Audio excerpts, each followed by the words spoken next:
नमस्कार दोस्तों, स्वागत आप सभी का। दोस्तों, एचएसएससी सीईटी ग्रुप 22 एएलएम ऐसे वालों के लिए बहुत बड़ा झटका। कुछ का होगा फ़ायदा, कुछ का होगा नुकसान। दोस्तों, जैसा कि हमेशा इस चैनल पे मैं आपको विद प्रूफ सारी चीज़ें दिखाता हूँ, वैसे ही आज भी इस वीडियो में विद प्रूफ डिटेल से सारी चीज़ें डिस्कस करने वाला हूँ। लगभग मेरे पास 250 से 300 इससे रिलेटेड कमेंट आ गए थे, तो इसलिए मैंने सोचा कि वीडियो के माध्यम से सारी चीज़ें डिटेल से डिस्कस करते हैं। मैं आपको ऑफिशियल नोटिफिकेशन भी दिखाऊंगा और जो आपके बच्चों के कमेंट आ रहे हैं, सारी चीज़ें डिटेल से इस वीडियो में डिस्कस करेंगे। तो वीडियो को लास्ट तक और ध्यान से ज़रूर देखें। इससे पहले यदि आप इस चैनल पर नए हैं तो चैनल को सब्सक्राइब जरूर करें और इस वीडियो को लाइक भी ज़रूर करें। तो दोस्तों, शुरू कर लेते हैं आज की वीडियो। दोस्तों, सबसे पहले आपको मैं बताना चाहूँगा, बार बार बहुत सारे साथियों को कमेंट आ रहे थे, कहीं दूसरी जगह वीडियो भी देखी होगी, तो वो ये पूछ रहे हैं कि जो 60% वाला क्या मामला है, यानी कि आपके आईटीआई या डिप्लोमा में 60% नंबर लेने ज़रूरी है या नहीं है, और इसके साथ भी जो नुकसान किसको है और फ़ायदा किसको है, वो चीज़ें हम देख लेते हैं पहले, और उसके बाद मैं बताऊँगा आपको कि किसको 60% चाहिए और किस में आपको नहीं चाहिए। तो पहले देखिए ये चीज़।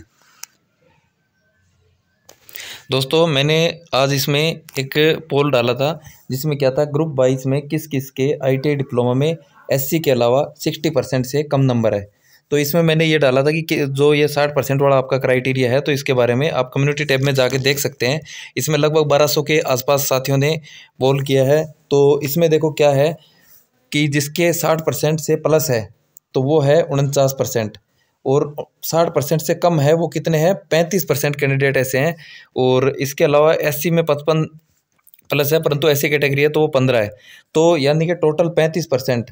आप देख लीजिए, अगर 1200 से में देखें तो भी लगभग आपके 400 सवा 400 के आसपास कैंडिडेट हो जाते हैं, और टोटल में से आप 35% निकालोगे तो आप मान के चलो कि लगभग है ना, मैं बता देता हूँ आपको, 3000 के आसपास ऐसे कैंडिडेट है जिनको फार्म भरते टाइम पता नहीं था, और उन्होंने फार्म अप्लाई तो कर दिया लेकिन उनको एक्चुअल क्राइटेरिया पता नहीं था।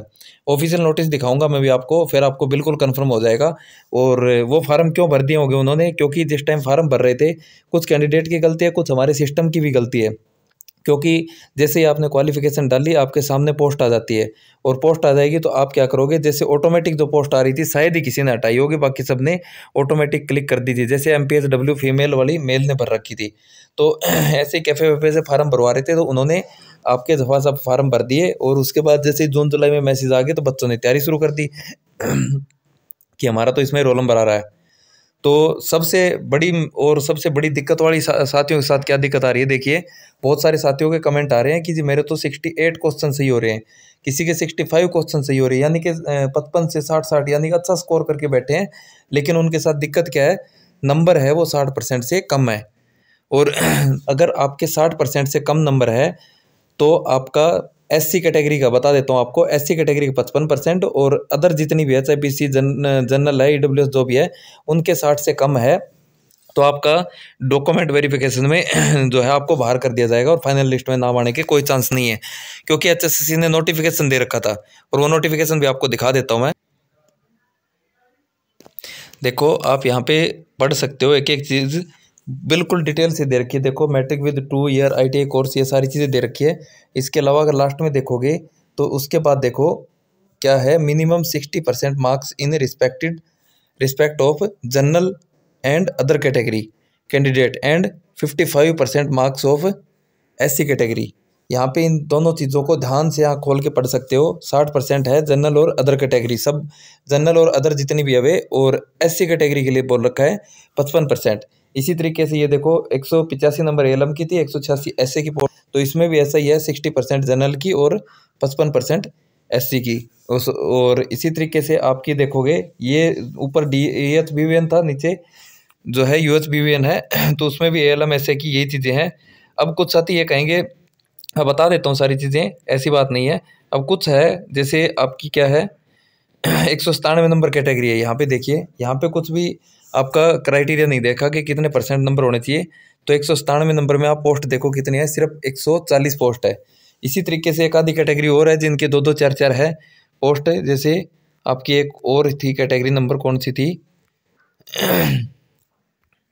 ग्रुप नंबर आपका 22 में है, 184 नंबर, 184 में इलेक्ट्रीशियन की पोस्ट है।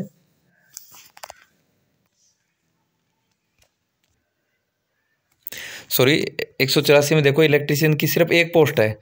इसी तरीके से आप दूसरी देखोगे, जैसे जिसमें नहीं मांग रखा एक है 187 नंबर में, आप देख लीजिए तो 187 में कितनी है, 2 पोस्ट है।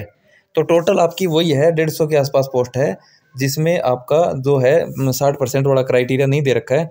बाकी जितनी भी पोस्ट है जिसमें मान लो बहुत ज़्यादा वैकेंसी है, तो उसमें मिनिमम आपके 60% अदर कैटेगरी के और 55% SC कैटेगरी के, जनरल और अदर के 60% और SC के 55% आपके ITI या डिप्लोमा में होने जरूरी है। अब बहुत सारे साथी बार बार कमेंट कर रहे थे जी इसका क्या सॉल्यूशन हो सकता है, तो आपको बता देता हूँ मैं, इसका कोई भी सॉल्यूशन नहीं है। अगर मान लो HSSC आपको कोई ऑप्शन दे भी देती है, ऐसा मान लो किसी कारणवश जैसे आपका डॉक्यूमेंट वेरिफिकेशन गलत तरीके से हो जाता है या किसी तरीके से आप लग भी जाते हो, तो आपको पता है अभी हरियाणा में क्या हाल चल रहा है, कोई ना कोई जिसका सिलेक्शन नहीं होगा वो केस भी कर देगा और उस टाइम आपको बाहर करवा सकता है। जैसा कि अभी आपने देखा था ग्रुप C CET का 4-5 महीने तक मामला अटका पड़ा था। तो मैं तो यही सजेशन दूंगा, सुझाव दूंगा आपको कि अगर आपके 60% से कम बन रहे हैं तो आप डॉक्यूमेंट वेरिफिकेशन के लिए बेशक टाइम वेस्ट ना करें, अपने अगले एग्जाम की तैयारी करें, सबसे बेटर यही रहेगा। क्योंकि ऑफिशियल नोटिफिकेशन दे रखा है और जो चीज़ कानूनी तौर पे और जो चीज़ ईमानदारी से सारी चीज़ सही है उसमें आप करोगे तो आपको कोई दिक्कत नहीं आएगी। लेकिन अगर आप 2 नंबर में कुछ भी करोगे तो आप 101% फंसोगे।